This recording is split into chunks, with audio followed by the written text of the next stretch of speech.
Hello students, कैसे हो आप सभी। आज की इस वीडियो में हम लोग बात कर रहे हैं महत्वपूर्ण सूत्रमाला की। यह वीडियो बेसिकली मैं शूट कर रहा हूँ नवोदय विद्यालय के छात्र छात्राओं के लिए। नवोदय विद्यालय नवोदय विद्यालय के जो भी छात्र छात्राएं हैं और मुख्यतः क्लास 6 वाले को लिए, जो क्लास 6 में चाहते हैं कि मैं नवोदय जवाहर विद्यालय से क्या करूं कि अपना तैयारी आगे प्रारंभ करूं, आगे पढ़ाई करूं। तो सबसे पहले आपको मालूम ही होगा कि एंट्रेंस एग्जाम निकालना पड़ता है और उसके लिए ही आप वीडियो देख ही रहे हैं। तो चलिए आज उसी के लिए क्लास 6 के बच्चियों के लिए, नवोदय विद्यालय के छात्र छात्राओं के लिए हम लोग बात करने वाले हैं महत्वपूर्ण सूत्रमाला की। देखिए, किसी भी एग्जाम में जाने से पहले हमें उस वहाँ तक पहुँचने की तरीके मालूम होने चाहिए। एग्जाम तो कोई अटेंड करता है, बट एक दो स्टूडेंट्स ही क्या करते हैं, एग्जाम क्रैक कर पाते हैं। तो उनका स्ट्रेटजी क्या होता है, इस सारी चीज़ों को देखिए। आप सभी को मैं हर एक चीज़ देने वाला हूँ। सबसे पहले एक वीडियो शुरुआत कर लीजिए जिससे कि आपको लगे कि नहीं यहाँ कुछ हो रहा है। ठीक है, तो देखिए सबसे पहली बात करेंगे कि देखिए क्या क्या हमको इम्पोर्टेंट चीज़ें हैं जो क्लास 6 के बच्चियों के लिए ध्यान में रखना है और एग्जाम सेंटर में इन चीज़ों को ट्रिक पे, ताकि आसानी से सारा चीज़ें होते चले जाए। तो उस चीज़ों को मैं अभी बताने वाला हूँ। देखिए इंपॉर्टेंट क्या क्या है, तो ये 1 से 50 तक की संख्याओं का वर्ग, समझ रहे हैं आप, 1 से 25 तक की संख्याओं का घन। इसमें मैं ज़्यादा डिस्कस नहीं करूंगा, केवल टॉपिक इसमें दिखाया हूँ इस स्लाइड पे। नेक्स्ट पार्ट में मैं आपको बताने वाला हूँ, इस सारी चीज़ों का मैं ट्रिक देने वाला हूँ। तो ये तो आप समझ पा रहे हैं, देख करके ही समझ गए होंगे। और नेक्स्ट है 1 से 10 तक की संख्याओं का वर्गमूल, गिनती का मात्रक, लंबाई एवं क्षेत्रफल का एमकेएस एंड एफपीएस सिस्टम में हम लोग देखेंगे कि क्या रिलेशन है, संबंध को भी डिस्कस करने वाले हैं। लंबाई की माप, ठीक है, मात्रा की माप, इसको भी डिस्कस करेंगे। क्षेत्रफल की माप, आयतन की माप, तरल पदार्थों के आयतन, भारतीय एवं अंतर्राष्ट्रीय अंकन पद्धति। देखिए इंपॉर्टेंट है, भारतीय एवं अंतर्राष्ट्रीय अंकन पद्धति। इससे डायरेक्ट क्वेश्चन पूछे जाते हैं, जैसे कि 1 मिलियन बराबर कितने लाख, इस तरह के क्वेश्चंस आपको डायरेक्ट पूछे जाएंगे इसमें। तो इस वाले के लिए मैं एकदम गजब सा ट्रिक आपको दूंगा, एकदम आप उड़ा ले जाइएगा, हमें पता है। और आयतन से रिलेटेड, क्षेत्रफल से रिलेटेड, मात्रा के रिलेटेड, लंबाई से रिलेटेड, मतलब कि लंबाई एवं क्षेत्रफल, एमकेएस एफपीएस, इस तरफ से इधर वाले के एक पार्ट और दूंगा और इधर वाला आज ही के पार्ट में मिल जाएंगे। ठीक है, इसी वीडियो में आगे कंटिन्यू करेंगे 1 से 4 तक, और नेक्स्ट पार्ट 2 में 5 से 11 तक मिलेगा, जिसमें कि 11 वाला काफ़ी इंपॉर्टेंट डायरेक्ट क्वेश्चन पूछते हैं, काफ़ी ईजी भी है। देखिए अब इसमें आप समझ रहे होंगे इसमें आप क्या बताने वाले हैं भैया। तो इसमें ज़्यादा कुछ नहीं बताऊंगा, इसमें तो आप समझ ही रहे हैं क्या करने वाले हैं। बस मैं आपको ये बता दूंगा कि अगर आपको लर्न नहीं रहा वर्ग, फिर भी आप कैसे उसको करेंगे। ठीक है, मीन्स मैं डिस्कस करने वाला हूँ ट्रिक, मैं डिस्कस करूंगा फुल्ली एंड कंप्लीटली। हम लोग डिस्कस करेंगे इस सारे चीज़ों के लिए, ट्रिक डिस्कस करेंगे जिससे कि आप एग्जाम सेंटर में जाएं तो आसानी से सारी चीज़ें आप करके आ सकें। ठीक है, तो डिस्कस करेंगे यहाँ पे ट्रिक, जिससे कि आप 1 से 100 तक की संख्याओं का वर्ग निकाल लेंगे, 1 से 100 तक की संख्याओं का आप घन निकाल लेंगे, साथ ही साथ 1 से 10 तक की संख्याओं का वर्गमूल, सारी चीज़ें बताऊंगा, और गिनती की मात्रक। चलिए आइए देखते हैं, सबसे पहले 1 से 50 तक की संख्याओं का वर्ग कैसे निकाले, ट्रिक से सीखेंगे। चलिए सबसे पहले बात करते हैं हम लोग 1 से 50 तक की संख्याओं का वर्ग निकालने। जैसा कि मैंने आपको थोड़ा देर पहले बताया कि इन सारी चीज़ों को जो स्लाइड पे पहले आप देख चुके हैं, वो सारी चीज़ें क्या है, नवोदय विद्यालय के एंट्रेंस एग्जाम देने के लिए क्लास 6 के बच्चियों के लिए क्या है, काफ़ी इंपॉर्टेंट है, काफ़ी महत्वपूर्ण है। इसीलिए सबसे पहले मैं बता रहा हूँ आप सभी को 1 से 50 तक की संख्याओं का वर्ग, जो कि देख रहे हैं कि 100 तक मैं बताने वाला, 1 से 50 तक मतलब आता है, बट 1 से 100 तक मैं बताने वाला ट्रिक से। ठीक है, तो इसमें बात करेंगे, इधर हम लोग 100 के नज़दीक जो भी संख्याएं रहेंगे, इधर 50 के नज़दीक रहेंगे। ठीक है, 2 पार्ट्स में मैं डिवाइड कर दूंगा। सबसे पहले ध्यान दीजिएगा, सबसे पहली बात ये देखिएगा, ये देखिए ये क्या है, 97 है, ये 97 का हमको स्क्वायर निकालना है। ठीक है, और यह इस 100 के नज़दीक है किसके नज़दीक, 100 के। तो 100 से ये 97 कितना कम है, 100 से ये 97 कितना कम है, 3, तो 3 का स्क्वायर निकल लीजिए, तितरी का 9। आप कहिएगा भैया केवल 9 आया है, आप 0 के साथ में लिख रहे हैं, ऐसा क्यों। तो देखिए आप देखिए, ये 2 अंकों वाली संख्याओं का क्या कर रहे हैं, आप वर्ग कर रहे हैं, इसीलिए मैंने 2 अंक इसको बनाया, और आप जानते हैं 2 अंक बनाने के लिए किसी भी एक अंक की संख्याओं को उसके हम लोग इस साइड में क्या करते हैं, 0 लगा देते हैं। अगर इसके आगे लगाएंगे तो इसके मान में फर्क हो जाएगा, मान में अंतर आ जाएगा, इसीलिए मैंने इधर लगा दिया 0, जिससे कि ये भी 2 अंक हो गया। पहला स्टेप क्या है, कितना कम है 100 से, तो 3 का मैंने स्क्वायर करके यहाँ बर करके लिख दिया है। ठीक है, अब देखिए, अब कितना 3 कम था, तो इससे 3 कम कर लीजिए, जिसका निकाल रहे हैं उससे 3 कम कर लीजिए, 97 से 3 घटा लीजिए, 97 से 3 घटेगा कितना आएगा, 94। क्या आएगा, 94। लीजिए आपका वर्ग निकल गया, लीजिए आपका वर्ग आ गया। अब देखिए, आप कहिएगा अरे भैया आप तो लर्न करके आए होंगे, कोई बात नहीं भाई, नेक्स्ट किया जाता है और आप करोगे इसको। ठीक है, ये देखिए 100 के नज़दीक में है 86, 86 100 के नज़दीक में है तो कितना कितना कम है 100 से, 100 से कितना कम है, 100 से कितना कम है 14, 100 से कितना कम है 14। हाँ एक चीज़ और ध्यान रखें, 1 से 20 तक तो आपको लर्न होना ही चाहिए। और आप डेली अगर एक अच्छे स्टूडेंट्स हैं जो एंट्रेंस एग्जाम की तैयारी कर रहे हैं तो आपको ये चीज़ें लर्न होंगी, ठीक है। तो 14 का स्क्वायर क्या हो जाएगा, 100 से कितना कम है 14, तो 14 का स्क्वायर 196, 14 का स्क्वायर 196, 14 का स्क्वायर 196, ठीक है। अब कहिएगा भैया आपने तो बोला था केवल ये 2 अंक वाले को तो 2 ही रखना है। अरे तो भाई कोई बात नहीं, इसको 2 रहने दो, इसको छोड़ दिया 1 को भी छोड़ दो, कोई दिक्कत नहीं है। जो स्टेप हमने इसमें किया था वही इसमें भी करेंगे। अब क्या करते हैं, 14 कम है तो 86 से 14 घटा लीजिए ना, 86 से 14 घटा लीजिए, 86 से 14 घटाइएगा तो यहाँ आ जाएगा 2 और यहाँ आ जाएगा 7, कितना आया 7 2। और हम लोगों ने क्या कहा कि केवल 2 अंक, तो ये अधिक था एक ना, ये अधिक था, तो इन दोनों को एक ही में मर्ज कर देते हैं, जोड़ देते हैं। जोड़िएगा तो क्या आएगा 7 2 नहीं 3 हो जाएगा, 2 and 1 कितना हो जाएगा 3, 7 3 9 and 6। लीजिए ये भी आपका वर्ग निकल करके रेडी हो गया, ये भी आपका वर्ग निकल गया। देख रहे हैं कितनी आसानी से, कितनी चीज़ों को मैं कितना आसान कर दिया आपके लिए। अब डर लग रहा है क्या एग्जाम से, थोड़ा भी नहीं लगेगा, अभी तो ये पहली वीडियो है। आगे देखिएगा, आगे देखिए, ये देखिए ये कितना है 54 है, मीन्स 54 है, 54 50 के नज़दीक है, तो 54 50 के नज़दीक है, तो 54 जो है 50 से कितना अधिक है 4, तो 4 का स्क्वायर कीजिए, 4 चौके 16, 4 चौके 16, 4 का स्क्वायर कर लिए। अब देखिए 54 कितना अधिक था 4 अधिक था, 4 अधिक था, तो हम लोग क्या करते हैं इसी में 54 में 4 जुड़ देते हैं। और आप कहिएगा भैया 2 अंक का लो ना भाई, ये भी 2 अंक का ही आया हुआ है, ठीक है।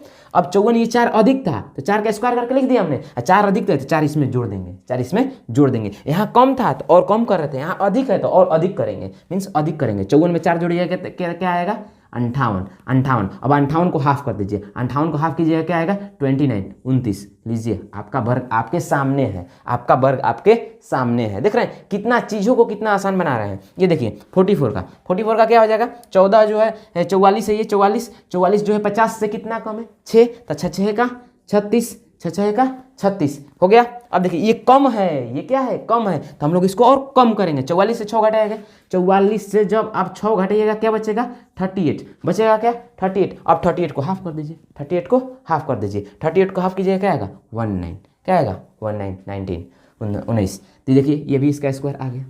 देख रहे हैं चीज़ों को हम लोग इतना आसान करके देखेंगे कि ताकि आपको एकदम थोड़ा भी एग्जाम से डर लगे ही नहीं। चलिए अब बात करते हैं आगे घन की। चलिए अब जल्दी से बात कर लेते हैं 1 से 50 तक की संख्याओं का घन निकालना। 1 से 50 तक की संख्याओं को घन हम लोग आसानी से कैसे निकालेंगे। हालांकि आपको 6th क्लास के आप स्टूडेंट्स हैं तो आपके एग्जाम्स में केवल 1 से 10 या 1 से 20 तक ही डिस्कस करेगा। बाकी मैं आपको पढ़ाने के नाते एक अच्छे मतलब कि सजेशन देने वाले और नोट्स देने वाले के नाते मैं आपको क्या कर रहा हूँ 1 से 50 तक की संख्याओं को दे रहा हूँ ट्रिक, ठीक है, जिससे कि आप आसानी से कर सकते हो। देखिए कुछ नहीं करना है, घन निकालना है, घन निकालना है भाई, आइए करते हैं। ऐसा क्या है देखिए पहले इसमें इकाई स्थान और दहाई स्थान 2 अंक वाली संख्या में इकाई स्थान का पहले करेंगे क्या घन निकाल रहे हैं तो इकाई स्थान का घन निकालिए। इकाई स्थान का घन निकालिएगा क्या आएगा, मतलब कि 1 का घन 1 का घन 1, ठीक है, 1 गुने 1 गुने 1 हो जाएगा, ठीक है। और देखिए ये घन निकाल रहे हैं तो हमें 3 अंक बनाना जरूरी है। वहीं अगर स्क्वायर निकालेंगे वर्ग निकालेंगे तो 2 अंक वाली संख्या आना जरूरी है। तो ये 3 अंक वाली संख्या लेने के लिए मैं क्या करूँगा, इसके आगे 2 जीरो लगा दूंगा, जिससे कि हम क्या कर रहे हैं 1 का घन निकाले तो हमें 3 अंक वाली संख्या प्राप्त हो चुका है, ठीक है। अब आगे चलते हैं, इधर इकाई स्थान का निकाल लिए। अब दहाई स्थान जो उधर संख्या है उधर वाली के, तो उधर भी 1 है, 1 का घन 1, ठीक है। इतना कर लेंगे मतलब कि आपका आधा काम हो चुका है। ये देखिए अब क्या कर, लाइन से गुना कर लीजिए 1 × 1 × 3, मतलब कि ये 1 यहाँ आया और ये 3 यहाँ, लाइन से गुना कर लेंगे, ठीक है। यही 1 1 1 × 3 इतना काम कर सकते हैं आसानी से। और लास्ट में गुना कर लेंगे पूरी संख्या से जिसका हम लोग क्या कर रहे हैं घन निकाल रहे हैं। तो एक बार यहाँ से गुना करेंगे, इसको कीजिएगा क्या आएगा 11×3 = 33, क्या आया 33, क्या आया गुना करने पे 33। तो 33 आ गया गुना करने पे, एक अंक इधर से छोड़ के ऐड कर लीजिए, एक अंक छोड़ करके जोड़ लीजिए, जोड़ेंगे तो क्या आएगा 1 3 3 1। ये लीजिए आपका घन रेडी हो गया, क्यूब निकल गया। काफ़ी आसान है, बहुत आसान होते जा रहा है। ये देखिए इसका निकालते हैं, आप भी कीजिएगा मैं भी कर रहा हूँ साथ ही साथ। इधर पहले हमने क्या बताया है कि पहले इधर वाले का क्या करते हैं इकाई स्थान वाले का, तो इसका क्या हो जाएगा घन 2 2 दूनी के 4 दूनी के 8। लीजिए मैं यहाँ पे 8 लिख लिया, और 3 अंकों की होनी जरूरी है, मैं इसके 3 अंकों वाली संख्या भी बना लिया, ठीक है। अब उधर का 1 का क्या होगा 1 का घन 1। अब सबको लाइन से गुणा करते हैं, तो 1 इंटू 2 इंटू 3 और लास्ट में गुणा किससे करते हैं, पूरी संख्या से करते हैं। लो भाई कर लिया, तो ये क्या हो जाए 3 दूनी के 6 और 6 में 12 का होता है बरछक 72। तो जितना आया उसको क्या कर देंगे, एक अंक छोड़ करके जोड़ देंगे, एक अंक छोड़ करके 72 को क्या कर लेंगे भाई, जोड़ लेंगे। तो क्या हो जाएगा, ये 8, ये 2, ये 7, ये 1। लो इसका भी घन क्या हो गया, रेडी हो गया, इसका भी घन रेडी हो गया। चलिए अब बात करते हैं। आप कहिएगा कि भैया आप तो 11 12 का बहुत इजी निकाल लेते हो, हम लोग को फंसा देते हो 37 का देगा। अरे भाई मैं होमवर्क नहीं देने वाला हूँ, आप साथ कीजिए, मैं भी कराने वाला हूँ। ये देखिए इसको करते हैं, इसको कीजिएगा तो 7 का क्या हो जाएगा घन, 7 का घन क्या होगा, आपको लर्न होना चाहिए, 1 to 10 लर्न होना चाहिए भाई। तो 7 का क्या हो जाएगा 343, हमें लर्न है तो मैंने आसानी से लिख लिया। अगर आपको लर्न नहीं होगा तो एग्जाम सेंटर में कर लीजिएगा, बाकी ये गलती नहीं चलेगा, आपको लर्न रहना चाहिए कम से कम 1 to 10, ठीक है। तो 373। अब आपके लिए खुशी की बात क्या है कि ये 3 अंक की संख्या ऑलरेडी है, मतलब कि हमारा आधा काम हो चुका है, केवल इसके घन लिखने पे है। तब क्या करते हैं, इधर वाले का घन निकालते हैं। तो इधर वाले का घन क्या हो जाएगा, 3 का 3 के 9 9 27। लो हो गया, इतना काम हुआ। इतना होने के बाद में हम क्या करेंगे, हम लोग लाइन से गुना करते हैं, मतलब कि 3 × 7 × 3, 1 2 3, ये यहाँ होगा। और लास्ट में किससे गुना कर देते हैं, पूरी संख्या से। ये लीजिए 37। अब आपको जो संख्या यहाँ आएगा एक अंक छोड़ करके इधर से यहाँ से जोड़ लीजिएगा, जो आपको प्राप्त संख्या आएगी वो क्या हो जाएगा, 37 की घन हो जाएगी। अब आप बोलिएगा भैया ये तो काफ़ी टाइम टेकिंग हो गया, लेकिन आपके लिए नहीं भाई, ये बड़े बड़े एग्जाम्स के लिए भी ट्रिक काम आएंगे। तो उनमें ये आता है, आपको तो केवल 1 to 25 या फिर 20 में ही खेलना है। तो 1 to 20 या 25 में खेलेगा तो ये जो मल्टीप्लाई है ना, काफ़ी इजी आएगा, जिससे कि आप आसानी से कैलकुलेशन मुँह से ही कैलकुलेशन कर सकते हैं। तो ध्यान दीजिएगा, काफ़ी इस तरह से हम लोग आसानी से आप कर सकते हैं। अब चलिए अब बात करते हैं थोड़ी सी आगे। चलिए ये अब बात कर लेते हैं 1 से 10 तक की संख्याओं का वर्गमूल की। ये तो कोई बड़ी बात है नहीं आपके लिए, क्योंकि आप एंट्रेंस एग्जाम देने जा रहे हैं। मैं इसको बड़ी बातें नहीं मानता हूँ, बस आपको इसलिए इस चीज़ों को मैं दिखा रहा हूँ कि आप इतना कम से कम माइंड में नोट कर लीजिए कि इनमें से कौन कौन सी इंपॉर्टेंट है, ठीक है। बाकी ये चीज़ें आपको आते होंगे, हमें एकदम इसके लिए हम एकदम निश्चिंत हैं। देखिए तो 1 का तो वर्गमूल सब जानते हैं 1, ठीक है। 2 का ये देख लीजिए 1.414 डॉट डॉट डॉट, 3 का 1.73205 डॉट डॉट डॉट, 4 का तो ये तो बताने वाली चीज़ ही नहीं है। 5 का 2.23606 डॉट डॉट डॉट, 6 का 2.44948 डॉट डॉट डॉट, 7 का 2.64576 और इसके आगे डॉट डॉट नहीं होता है, ध्यान दीजिएगा, बहुत बार ये ऑप्शन में रहता है। 8 का 2.82842 डॉट डॉट डॉट और 9 का तो 3 और 10 का 3.16227। देखिए इसमें से कौन कौन सी चीज़ें इंपॉर्टेंट है, जो मतलब कि आपको किसी क्वेश्चंस में करते समय पूछ देगा, वहाँ आ जाएगा, तो उसको आप वैल्यू कैसे पुट करेंगे। तो देखिए 2 काफ़ी इंपॉर्टेंट है एंड साथ ही साथ 3 भी। 2 काफ़ी इंपॉर्टेंट है, 3 भी काफ़ी इंपॉर्टेंट है, साथ ही साथ एक 7 इंपॉर्टेंट है और मेरे नज़र से 10 है, और साथ ही साथ 5 भी कर लीजिए। तो आप बोलोगे भैया बच्चा क्या, बच्चा कुछ नहीं, तो भाई कर लो, इसको भी कर लो ना आप, क्या हो जाएगा, ठीक है। तो कर लेना है सबको, बाकी इंपॉर्टेंट में टिक कर देना, 2 3 और 5 7 10, ठीक है। आप जल्दी बात करते हैं नेक्स्ट पार्ट में। चलिए आइए इस वीडियो के अंतिम पड़ाव में अब हम लोग आ चुके हैं। बाकी इसके नेक्स्ट पार्ट में आप सभी को जो भी चीज़ें इस वीडियो से रिलेटेड, इस वीडियो में बताया हूँ, उससे रिलेटेड मिलने वाले हैं, ठीक है। क्योंकि वीडियो लंबा हो जाएगा और नहीं हो पाएगी, इसलिए कर रहा हूँ। ये देखिए इसमें गिनती का मात्रक, ये 4 नंबर में हम लोग क्या सीख रहे हैं, गिनती का मात्रक। गिनती का मात्रक क्या होता है भाई, एक रिम बराबर क्या होता है। अच्छा ये चीज़ें आप समझ रहे हैं, रुकिए इसको लास्ट में बताता हूँ, पहले इसको देखें।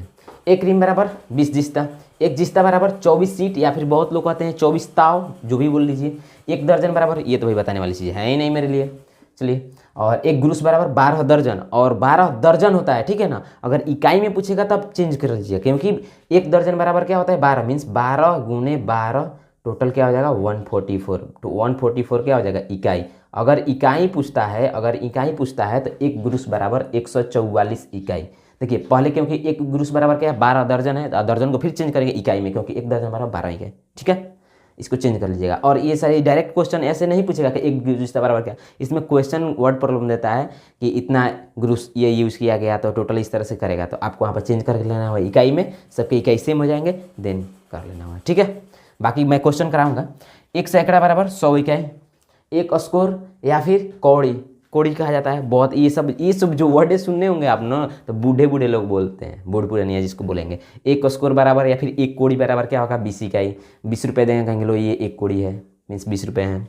एक 5 इकाई बराबर एक गाही। ये सब जो भी वर्ड हैं, ये सब जो भी वर्ड हैं, ये पहले के लोग यूज करते थे, बूढ़े लोग, अभी भी कोई अगर आपके दादाजी या फिर दादी जी होंगे तो कभी कभी इन सारी चीज़ों को यूज कर लेते होंगे, ठीक है। ये 16 इकाई बराबर 1 सोराही, 1 सोराही। अगर किसी भी चीज़ को आप एक साथ 16 को चीज़ देंगे तो हम लोग बोलेंगे कि 16 है दादाजी या फिर दादी जी, वो बोलेंगे नहीं ये सोराही है, और सोराही वाला लेते आओ कुछ जवाब होगा तो, ठीक है। समझ रहे हैं बातों को ना। ये मीन्स भोज। और अगर आप देहात में देहात एरिया से मतलब रूरल एरिया से बिलोंग करते हैं तो ये ज़्यादा सुनने को मिलता होगा। इनमें से कुछ वर्ड्स जो वर्ड्स मिलते हैं वो कमेंट करके बताइएगा आप। और ये 4 इकाई बराबर 1 गड्ढा, 1 गड्ढा, ठीक है।